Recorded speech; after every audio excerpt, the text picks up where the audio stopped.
Dans cette compagnie de transport au quartier d'Edo, qui dessert la région de l'Ouest à partir de Douala, pas un seul bus pour les dizaines de passagers présents depuis 5 heures pour 7 ans. J'ai payé le billet numéro M.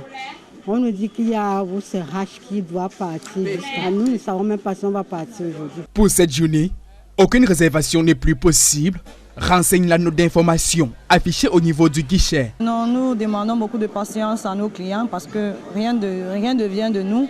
C'est le Cameroun en fait, par rapport à nos routes. Ces nombreuses familles se rendent à divers événements dans leur localité d'origine.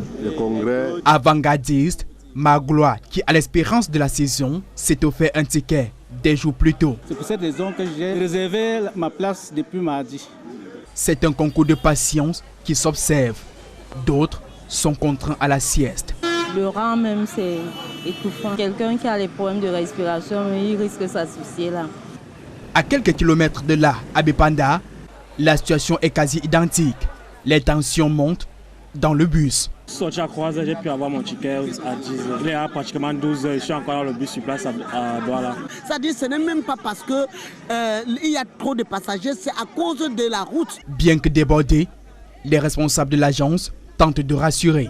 La demande est forte, la demande est vraiment forte, mais nous faisons ce qu'on peut pour satisfaire le peu de passagers avec le peu de bus qu'on a pu avoir aujourd'hui. Une galère également vécue par les passagers qui s'engagent en direction de Yaoundé. Tous les gens qui vont à Yaoundé, plein de monde, mais il n'y a pas de bus.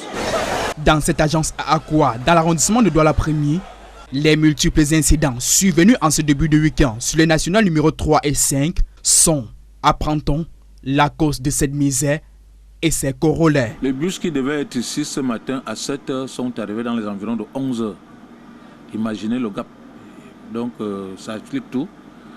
Et pendant ce temps-là, ceux qui avaient passé la nuit à Douala étaient déjà partis. On était obligés d'attendre tous impatiemment avec les passagers en leur expliquant. Mais la situation pourra ne pas retomber d'aussitôt en raison de l'approche de la rentrée scolaire 2023-2024.